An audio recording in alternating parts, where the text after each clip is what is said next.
Customer Ad Squad, thanks for clicking the link. So we're going to dive in. You want high ROAS, right? You look at your Shopify site and you want high revenue.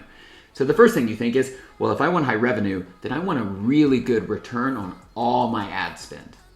But you really are asking or demanding the wrong thing. You should be saying, I want really, really good customer data.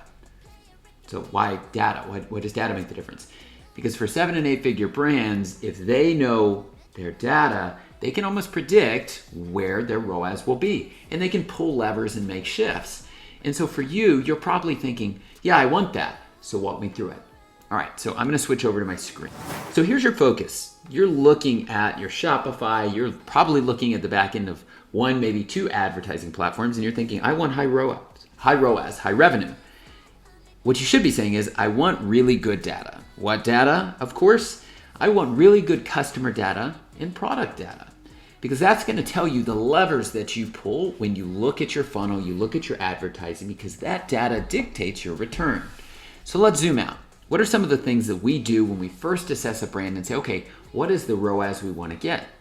At first we assess and we begin to say, all right, let's lay this out. I've got pre-top of funnel, which is before they are, really taking conversion-based action. Then top of funnel, right? We're engaging new customers again. Middle of funnel, I'm remarketing them, bringing them back, and bottom of funnel, conversion. And then beneath that, you can get into remarketing. But so for the data you're looking for, when you get to top of funnel, this is customer data. So if I take apart a really effective customer data, I've got interest-based targeting. I've also got lookalikes, which may or may not be as effective as they were. They still have a lot of success. But your interest-based targeting lets you know with the customer data you have where they shop, what they like, what they don't like. And it sounds so simple, but the biggest thing is your data makes the difference at top of funnel. And if your top of funnel doesn't win, well, what's the point? So here at your top of funnel, the first thing that we take apart is your customer data, right? Who is the customer? We go right through it. Where do they shop? Where don't they shop? Who's your competitor? And that customer data right there at the top doesn't even have to be hard data. That can be customer personas based on what you've studied with your customers. And then as we begin to move down that funnel, we first have to understand that if I can't get a 1.5 ROAS with that customer data, insight, and even lookalikes, then I'm not going to push to middle of funnel. An amateur would look at this and say, well, I want a 2 ROAS. Let me just go after everyone that's ever hit my site. You will drain that funnel.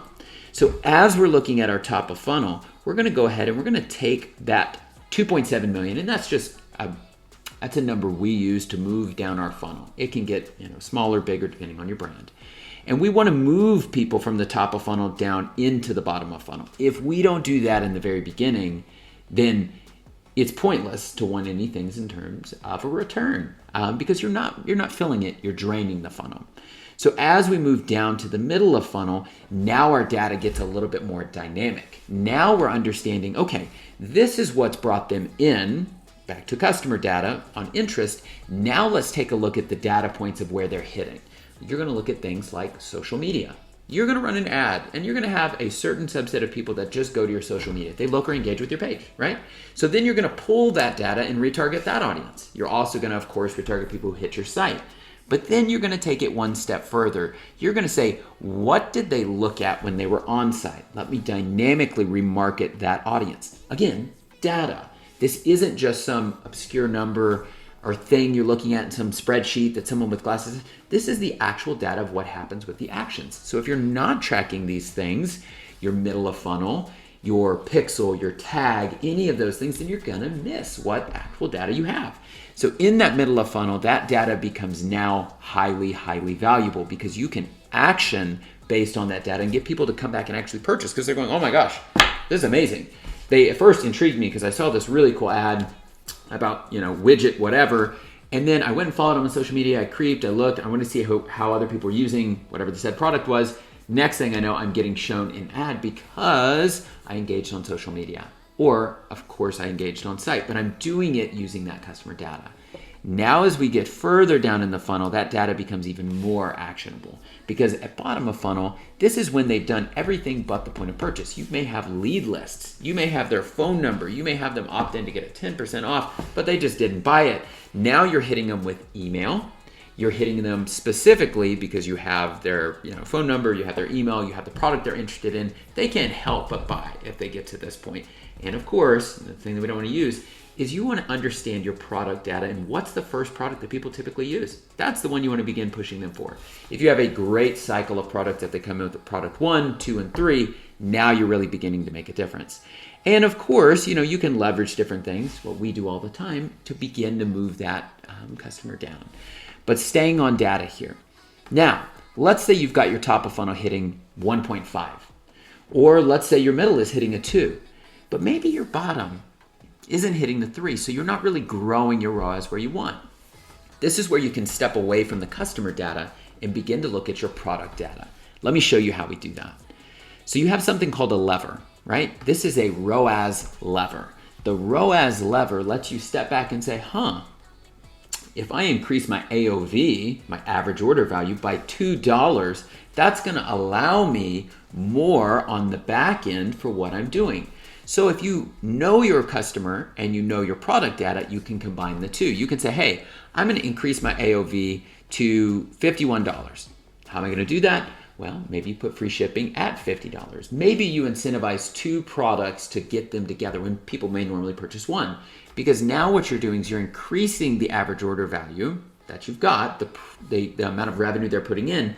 Then initially, let's say you were selling a $25 product. If you're selling a $25 product and you can't seem to get your top of funnel over a 1, and you're saying, well, if I can't get a $25 product over a 1 because it costs me $25 to get them to make the purchase, cost of acquisition, what would it take if I bundled 2 products? So now I'm taking 2 $25 products, putting them together into one, and the cost of acquisition is the same. I have essentially doubled my opportunity to hit. Then if you do that and you understand your lifetime value down here, essentially being greater, you can make that difference of saying $51 is going to increase my total return rate and increase my ROAS. So what you're doing is you're pulling the levers of what's needed in order to make a better opportunity for your customer, not only to purchase, but to purchase at a profit and get the higher return. So when you're looking at your funnel, you're looking at your data, ask yourself this: are you systematically breaking out the data that you have, where your customers are going, to get the return you want? And of course, I'm only doing this with one channel. You can zoom out even further and say, okay, if I drive a lot of customer data through Facebook, now I can pull that customer data back. Maybe I'm doing a lead gen, maybe I'm just pushing them to hit my site. Now I can dynamically bring them back with Google, with Facebook, with any number of platforms or channels to really get the ROAS where I want.